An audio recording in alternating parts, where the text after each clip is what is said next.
G'day, everyone, and welcome to this week's episode on the Scale Ups podcast with my guest, Heidi Dugan. One of the things I noticed in chatting with founders over the last 6 months or so is that there were quite a few people who had plans for international expansion pre-COVID, and in the last couple of years have really just put those plans to the side because, of course, none of us have any idea of how the world's turning out. We're sort of figuring it out as we go. And what I wanted to do was to bring back the topic to the table for those thinking about international expansion, particularly into a market like China. How do you go about doing that? What's the current state over there?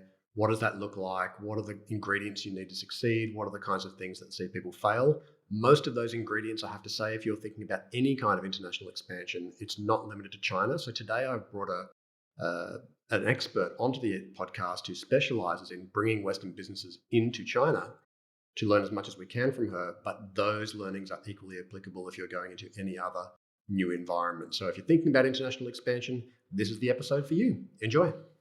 And just as an aside, if the sound is a little bit different this week to what you're used to, that's because I'm on holidays in Cyprus and I'm recording this on different equipment. So bear with us, it should still be nice and clear, even if it has a little bit of an echo in it. Welcome to the Scale Ups podcast, where each week you get to hear Sean Steele, professional CEO, growth mentor, and advisory board chair, unpack the strategies that successful founders have used to achieve scale in their businesses. Stay tuned as he interviews the entrepreneurs who've made it, learns from industry experts, and follows a group of founders still striving to scale. G'day everyone, and welcome to the Scale Ups podcast, where we help first-time founders learn the secrets of scaling so they can fulfill the potential of their businesses, make bigger decisions with greater confidence, and maximize the value and impact they can have in the world. I'm your host, Sean Steele, and my guest today is Heidi Dugan, Director of Arete Group, international expert and advisor to governments and companies in Australia and the UK and the US on entering and succeeding in the Chinese market. How are you today, Heidi? I'm great, Sean. Thanks for inviting me on the show. Oh, it is my pleasure. It is my pleasure. You are maybe a bit of background for people who aren't familiar with your story. You're the founder and director of Arete Group, who I just sort of introduced, but you're also the chair of AusCham in Shanghai, and you're a council member for the University of Southern Queensland in the context of, I guess, their presence in China. Is Arete, is that about the sort of realization of potential? What's the origin of that word? It is. It's interesting. It's a Greek goddess, and it's about reaching full potential, sort Full of. potential. Full potential in everything that you do. So I thought it was a great word, a great company name to choose because I'm a big believer in doing one thing and just sort of blasting it out there.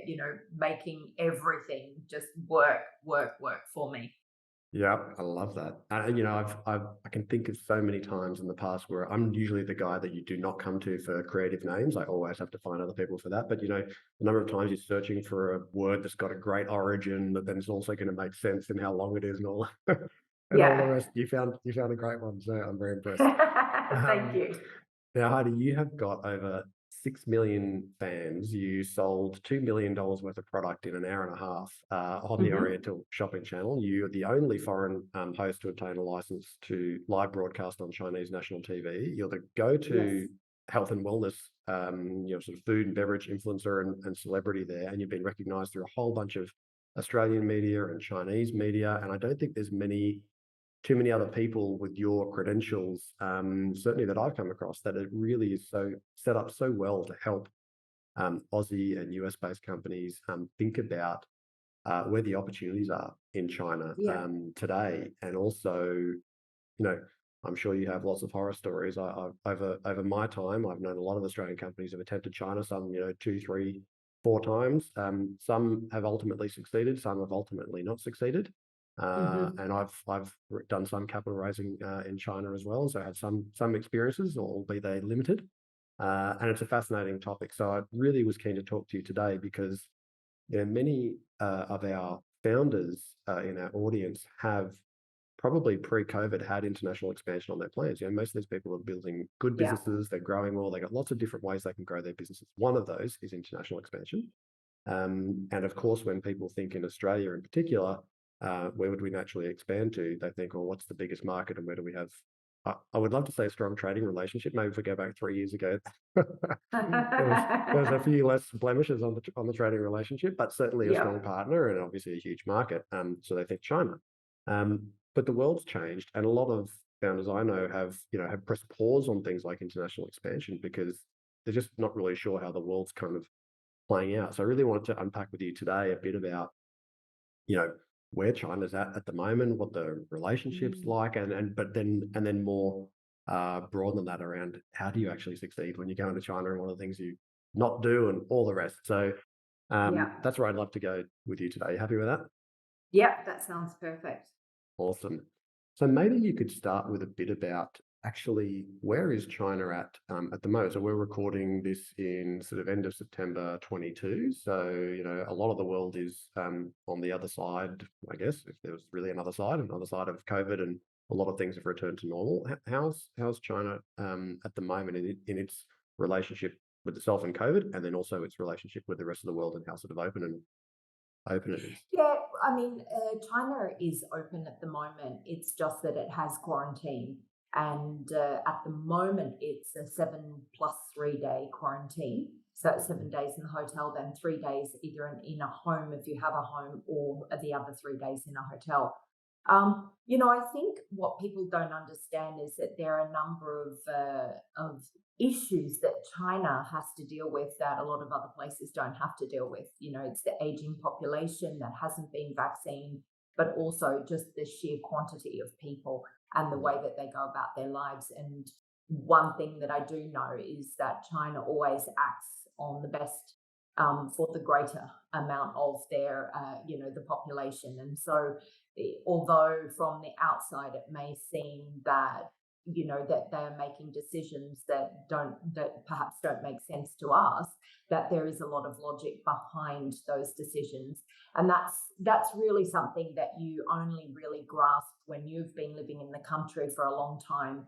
There's always a plan, there's always a good plan, and they always get through it. And we're seeing very much now is that they are getting through it. And when you're in China, you're moving around very much like as per usual, day-to-day life. We're going to restaurants, we're doing a lot of things. It's really more the travel that is Yeah. being restricted at the moment. And I think that, even with the travel, it's more why are business people not traveling is because a lot of the time they just can't tack on that extra 10 days onto travel. So, Yes. if they're coming in for a week to have another 10 days to do business, it makes it a really long trip. And so a lot of business people are deciding not to do that. It also, because there's a little bit of uncertainty all around the world, companies are really sort of reflecting where is the area, what's the country that we need to place most of our commitment and our focus. And people, what they should have done in the past is that, look at really sort of uh, scaling in a way that is sustainable, not putting all their eggs in one basket. And that's something that we've all learnt to do. But I think a lot of companies didn't do it, and they've put all of their eggs in one basket, and that has become quite unstable at the moment. So I think what people are doing is just reconsidering and saying, we need to have either a factory or a presence in other parts of Asia or perhaps also Europe. And the reason that they can do that is because they were in China. They were already experiencing what it's like to grow internationally. And I think that's the thing is that China is such a great ground to really teach you how to do international trade. Whether, it doesn't seem so far away from Australia, but, for Australians to go, I'm going to move into the US market, that seems like a bigger step. So the thing is that it's taught people that expanding into another region is something that you can do, and more people were doing it because of China, Yeah. because of the opportunity that was given to them in China. And so I think that through that experience and through the influence and in the media of sort of all the companies that did succeed and have succeeded in China, those companies have really sent out a good word to say, hey, listen, we can not only go to China, but we can go to the US, expansion, Australian companies expanding around the world or US companies expanding around the world is something a smaller company can do. You don't have to just be one of those global conglomerates. So I think Absolutely. that the China experience and everything that has happened up until now has really showed the rest of the world that international trade and business is something that is possible for smaller businesses that they can pretty much go wherever they want to. Yeah. And I think as you're talking, I'm thinking about actually that there are. I'll put them in the show notes, the links in the show notes for those who are listening. If you want to hear some stories, both of US and Australian-based businesses who have succeeded going into China, I've interviewed at least 2 or 3 founders. One with an e-commerce business, one with a marketing services and promotional products business, and I can think of a couple of others. So we've interviewed quite a few founders who succeeded not only going into China but generally, to your point, as part of a strategy for internationalization, not always as the first place. Sometimes once they got a bit of experience, sometimes in some other markets, and rarely as the only place. But I'll put those in the show notes for people.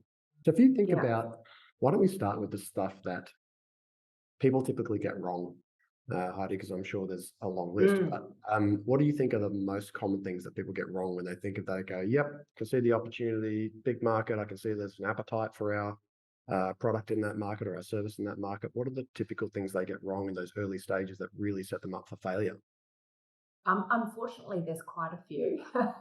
But to list off, some of the main ones, and that is that when they create a strategy, it's not localized. So they build it based on what they believe it to be, based on their information and the way that they do business in their home country or perhaps in another country. China and the methods of coming into the country are different. Like we've got cross-border, we've got different certification that needs to be approved, and the different platforms are completely different to the rest of the world. So that's one thing is that they have this strategy and then they don't localize it. And then the next thing is that they really don't commit 100%. When you're going into a new region or a new country, people think that because they're big in their own country, that they're just sort of moving over. And that's really, it's not the case. I always say it's like, well, whatever it took you to get where you are in your home country, whether you have to mortgage your house, you have to do this, blood, sweat, and tears, that's what you need to do in another country. And are you actually prepared for it? Do you have the finances that back you? Do you have the personnel and the team that can help focus and support that growth? That's one thing that people just don't understand. And so you see, horror stories where they say, oh, I've got a distributor and they're looking after the brand and they're getting into the shops and we've sent over a container, and then they never hear from them again. And it's like, well, would you have asked a distributor in your hometown to look after all your branding, to control your brands, your platforms and everything like that? And they're like, well, no. And I'm like, well, why would you do that with, when you're in a completely different country? So there are things like that. People, I always say business is business as usual. So whatever you do back home, you need to do here in China, but you need to localize those strategies. If you're using social media platforms and you're selling that way, you can do that here, but you need to use the social media that's here, and then you need to change the story and the way that you pitch it to the Chinese market. So that's a really big one. The other one is when they believe that their product can only be used one way. And it's about not localizing the message and their product to suit the market. When we all say a Chinese person, an Australian American person, they want to make more money, or they want happiness, or they want to get fit, or family sort of goals.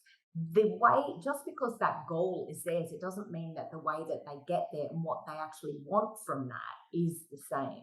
What's an So, example of that? What's an example of that for you, Heidi, that sort of springs to mind? That would, so if we, things like looking at health and wellness, I think is a really interesting one. One of the biggest ones that I was absolutely blown away with, because I'm very much in this area, is that if we look at Australians, Americans, we always start with fitness.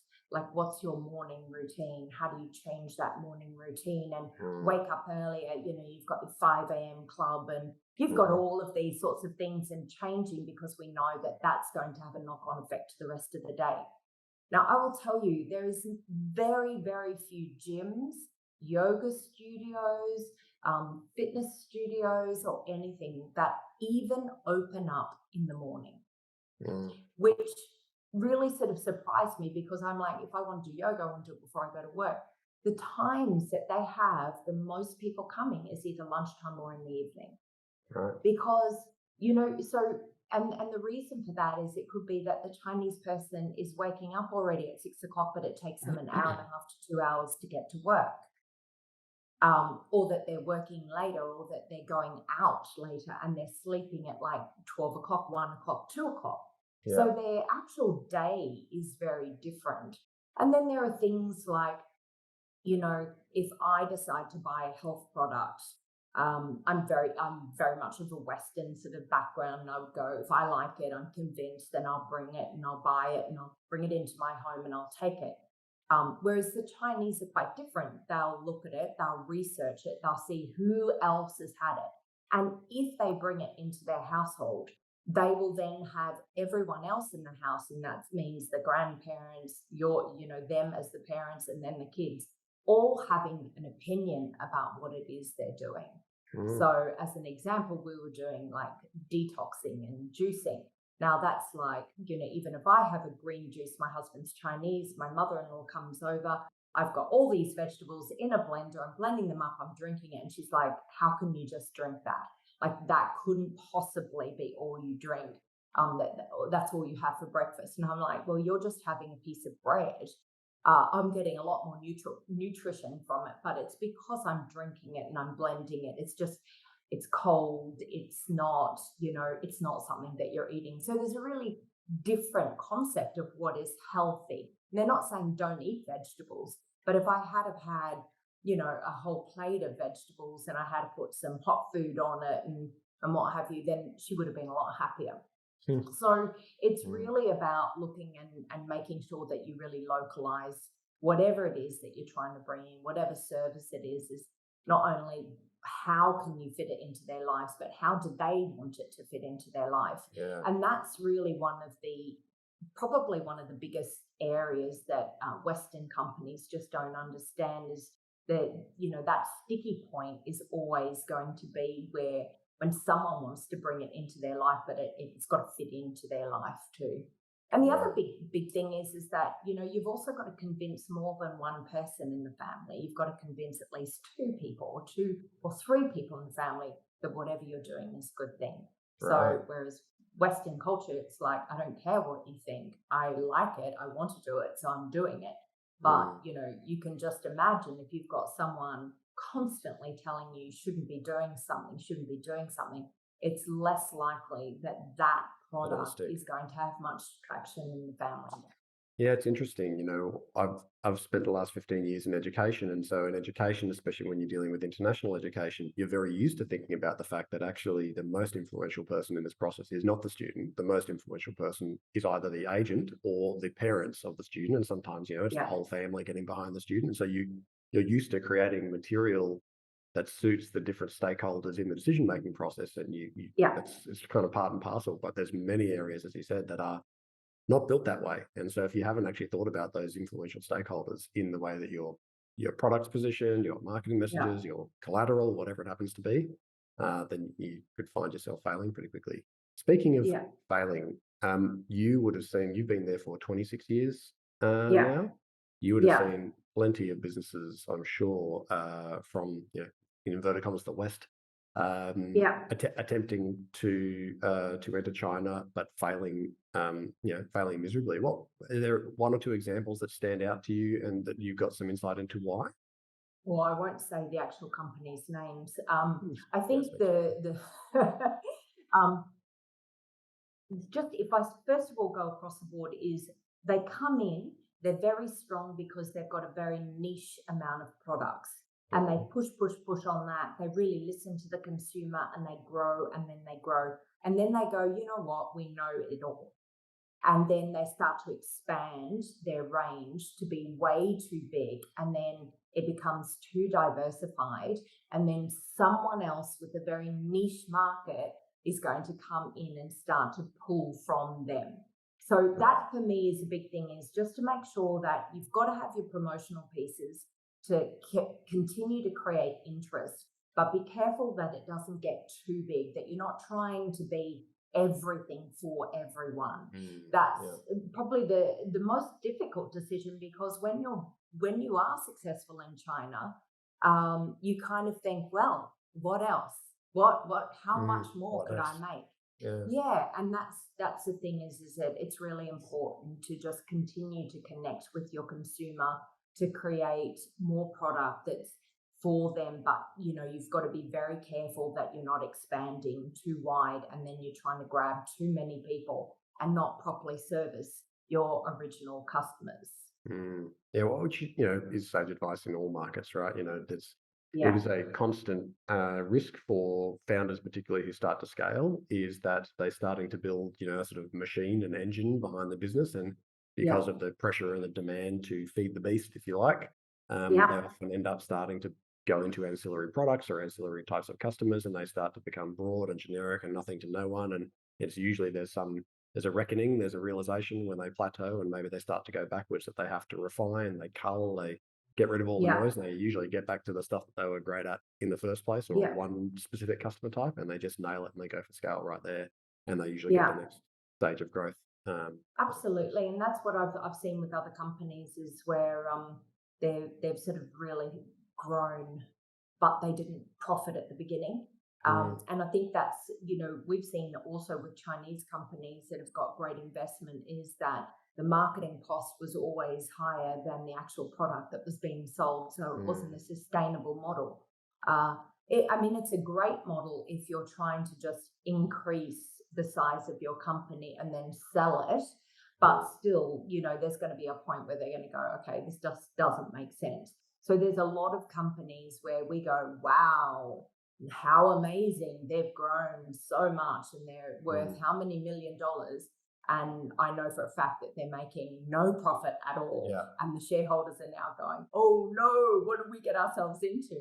So I do believe that whatever strategy you use, or that you want to use in the future to really have a sustainable, profitable business, you have to implement them at the beginning. So a lot of people go, no, we'll just whack in so We'll much figure that out investment later. and we'll figure that out later. But the problem is then you've got your marketing is always going to cost too much, and then the product, is going to be too low. The product price is going to be too low. So then there's just no coming back from that. And a lot of people are going to lose a lot of money. And that's what we have seen in this market. And the problem with companies like that have done that, and this is one of the conversations you'll hear a lot in China, especially with some of these new, more sustainable, ethical companies, is that when a company puts too much in the marketing and they're pushing and bringing the prices down, they are paying too much for services like key opinion leaders, celebrities, platforms. And so what that does is those people take more and more and they lift their prices, and it stops other companies from actually being able to enter and use them. So they've literally, push the market into a place where they're continually paying more and everyone else can't afford to do it. And so it's going to, with a model like that, it's always going to topple over, and hopefully sort of clean itself up, which is exactly what's happening at the moment. People are getting a little bit more realistic in what they pay for things. Right.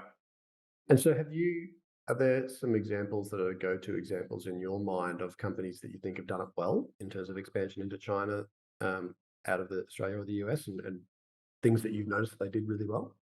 There's we've got Bundaberg, the drink, and so Hmm. they're actually one of the 31 Joel is the company that brings it into China, and I've been so impressed by about a year and a half ago we sort of saw them at more expat places, supermarkets and things like that, and then And was this is gradually. the rum, or this is the Bundaberg ginger beer, No, or this is for the Bunberg, for the ginger beer, for all the ginger beer? flavored Hmm. soft drinks. Okay, yeah. And it was just one, they've got a great partner, but it was just a really great way that they very slowly entered the market and just done so much.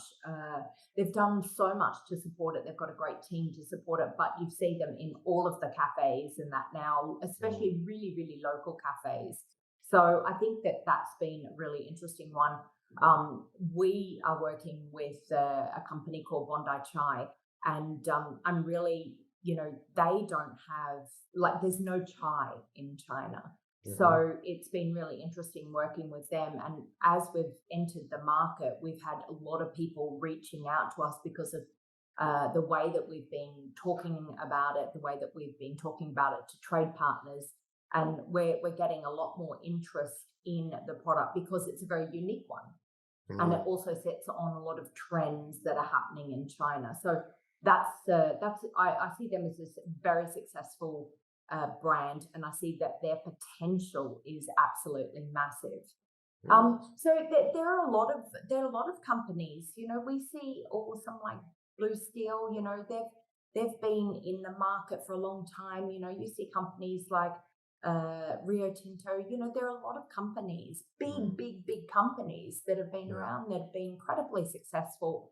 I mean, even within the chamber, we've got nearly 200 members, and a lot of them have been around for years, and they're building their business, and that's Mm, why they're still here. They've been here for 10, 15, 20 years, so yeah. it's been incredibly successful. Yeah.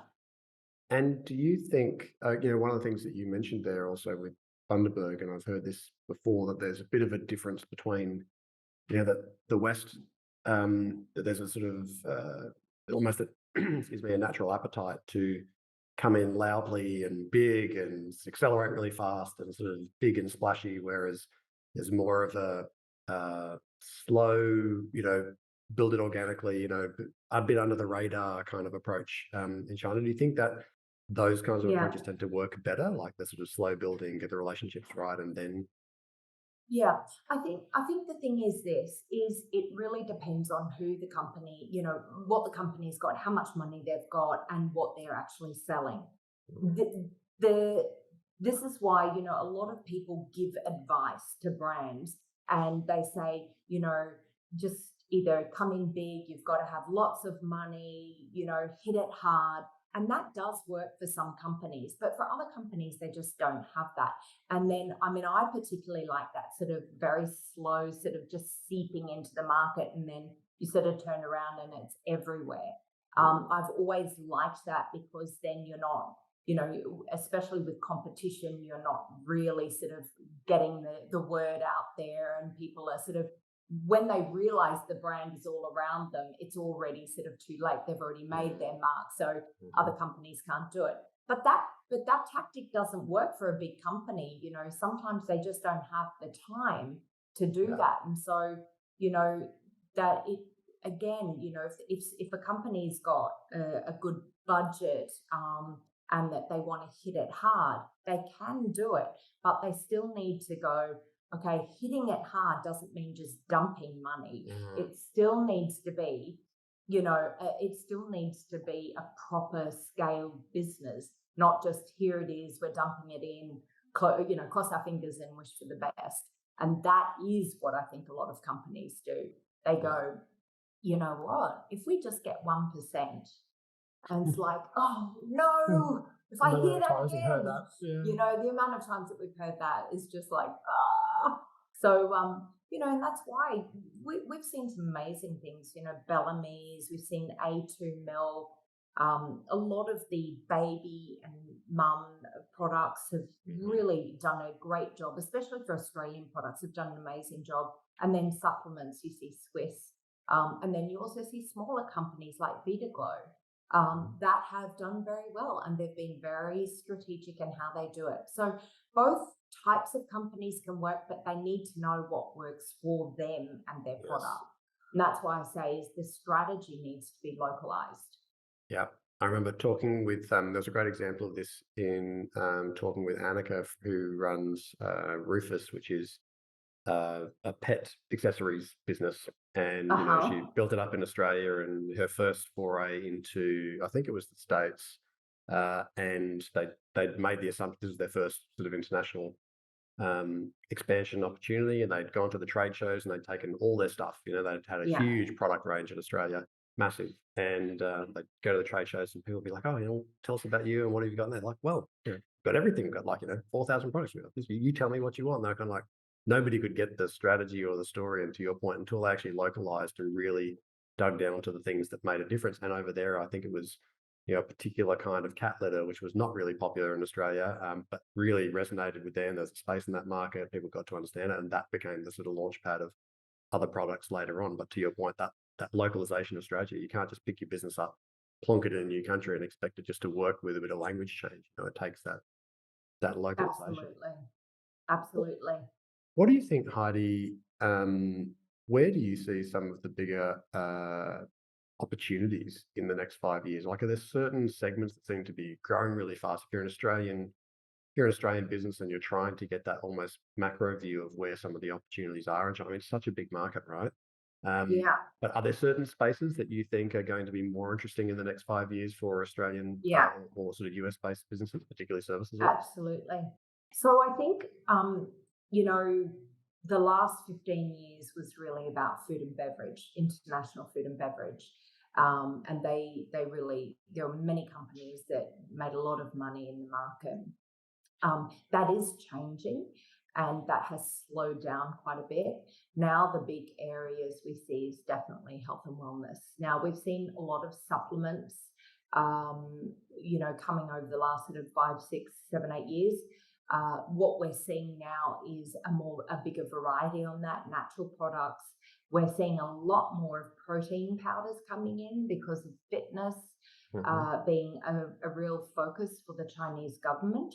And the other areas, because now the animal testing requirement has been dropped, that skincare and Hmm. makeup, any beauty sort of products now can come in without having to do the animal testing. So that is going to be a massive area where we'll see an influx of brands. Even now from Australia, we're seeing some really interesting brands coming in because the animal testing has been dropped.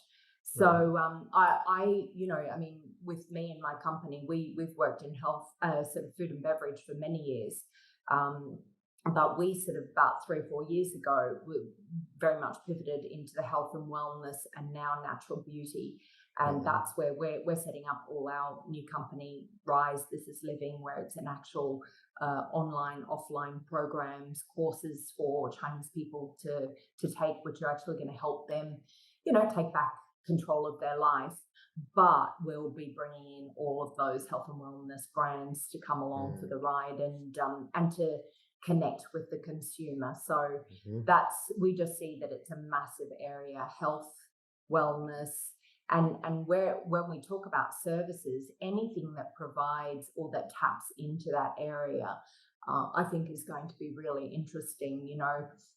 Whether it be services like coaching services, that's going to be something that will start to improve. And then also the fitness classes, you're getting so many more of those fitness schools like F45, CrossFit, Hmm. and that all coming into China. Hmm. So I think and then I said, as just now, there'll be so many more beauty brands that can actually Yeah. that would never have entered China because of the animal testing. Now are going, this is fantastic. Yes, we want to enter. Previously, they were doing cross border. Yeah. Okay. And so if you were going to summarize the key principles that you think, you know, if you're going to give a founder some guidance on these are the things you've got to get right before you even sort of spend much, or you sort of fully commit to the strategy? Like, how would you advise people to get started, and can you kind of wrap your core principles of succeeding into that for Yeah. us? I think the first thing, if someone is thinking of expanding their business, they should either have a very solid base for their business already, or they just need to put 100% commitment into the China market. So, as I said, like Vitaglow was one where they actually started in the China market, expanded, and then came back to Australia. So, so there you can do it, but there's got to be razor focus, and that's what when I am interviewing, meeting people, companies that want to work with us, the first thing we look at is how committed are they. And when I talk about commitment, is there someone in the team that is absolutely going to be dedicated on the China business? Is there complete support by the CEO, the founders of the business? Do they financially have enough to keep running for a year and a half without making any money? And then is their product able to be, we don't change it often at the beginning, but there may be things where they'll need to change the brand or the product packaging. So it really just depends on those things. If they're able to do those things, and they don't have to at the beginning, but that they are able to sort of scale when they're getting larger quantities that they can, change packaging, then we'll have a chat with them and see, where they want to go. And then the second thing is, can they grow? How do they want to grow? Do they want to grow fast? Do they need it to be very much a maintained sort of growth so that it doesn't ruin their business back home, the production, things like that? So we take all of those things into consideration. But, the big thing for me is that whoever it is, you must have someone on the ground here in China. Yeah. And you don't have to set up an office, because even with that, if you set up an office and you've got a Chinese person, there's still going to be real problems. If you've never worked with the Chinese and, with the culture and things like that, you're going to have problems, making that work. So I, definitely suggest that at the beginning and even throughout, that you've got someone that is here, not someone that says they've been in China for many years, but have been also out of the country for, 2-3 years. Because even me, I know if during lockdown, COVID in 2020, I went back to Australia and couldn't get back into China. So it was about 9 months. By the time I get back, like the pace is so quick. I've missed half of the things, even though I'm working every single day. So you really need to have someone that can represent you, that is honest with you, that will give you the real information, and that you can rely on to create those trade partners, and that works on behalf of you, but really commits as much as you are. Yeah. And I think it's fair to say in most of the cases where I've seen founders succeed in entering China, it's because they've had the right local partner. And, that's not always easy to find. So that might be starting with a consultant, like Arete, or there are many other consultants or people who specialize in doing this. But like you would with any other partner, you got to do your homework. You got to get a sense whether they're the right people for you. You got to get a sense of their legitimacy, and don't throw the farm at it until you're sure. Absolutely. Make sure that it's actually right.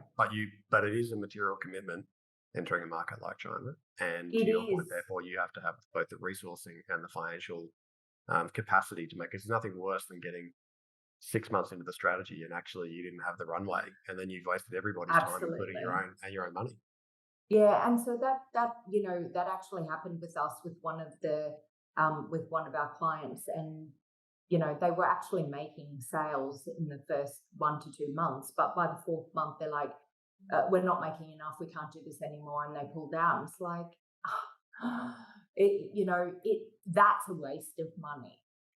Because the thing is that, if we had have just sort of persisted a little bit and sort of pushed a bit harder then, and had a bit more sort of support, then, that business could have really succeeded.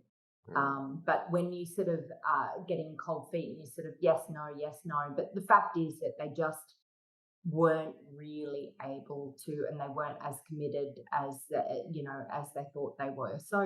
And that's fine, but I would suggest that you take that into real consideration because China is not a make $1 million in day one sort of Yeah. thing. The companies that have made money are, started making money, a few years into it.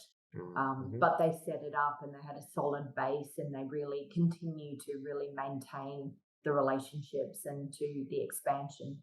I think also the big thing is to have a really good and clear idea of what your goal is, but you need to be very flexible. So we work in 4-month slots.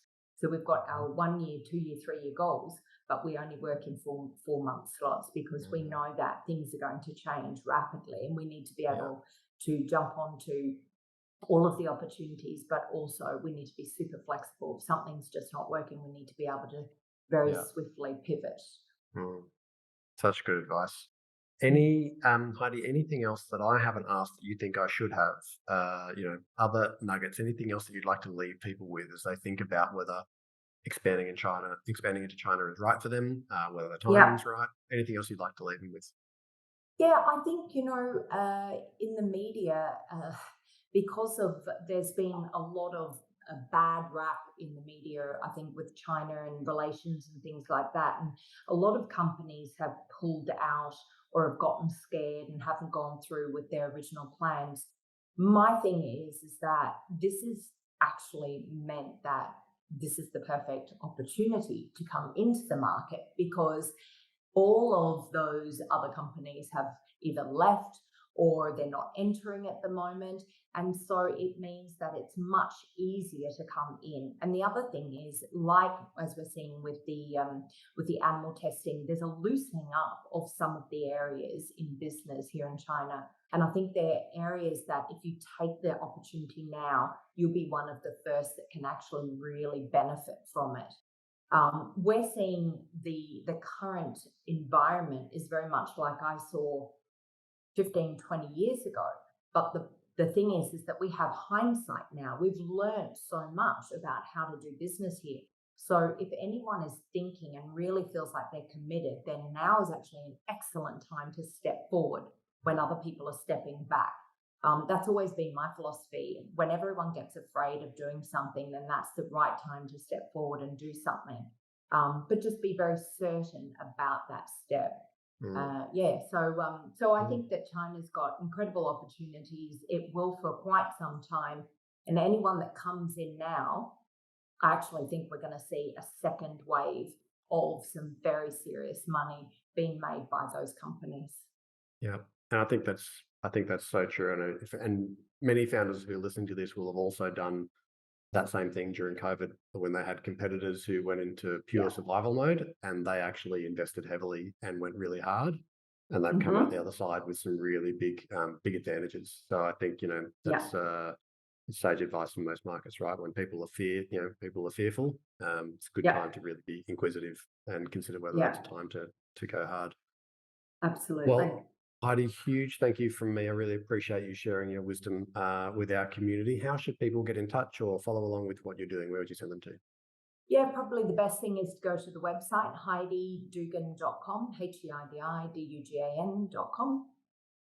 All of our information is there, all of our social media, LinkedIn, Instagram, it's all there. So it's probably the best place for people to go to and find out more about us. Beautiful. Thank you so much for your time today, Heidi. Folks, if you've enjoyed the show today, we, of course, massively appreciate if you were to leave us a review. If you just share this with one person, you'll be helping them and you'll be helping us achieve our purpose in helping founders maximize the value and impact they can create in the world. You've been listening to the Scale Up podcast. I'm your host, Sean Steele, and we'll chat to you again next week. Thanks so much, Heidi. Thank you. G'day everyone, just a couple of quick things before you go. If you have questions that you'd love myself or an upcoming guest to tackle about challenges that you're facing in scaling your business, please just jump straight on the website, scaleupspodcast.com. You can record your message straight from your mobile by hitting the button on the right-hand side of the page, or you can just email them the old-fashioned way, questions@scaleupspodcast.com. And just a quick reminder, nothing we spoke about today constitutes financial or business advice. If you are considering making big decisions in your business, seek out a professional who can look at your situation in detail and make sure you're getting sound, personalised advice. Thanks for listening. Look forward to being back in your podcast feed next week.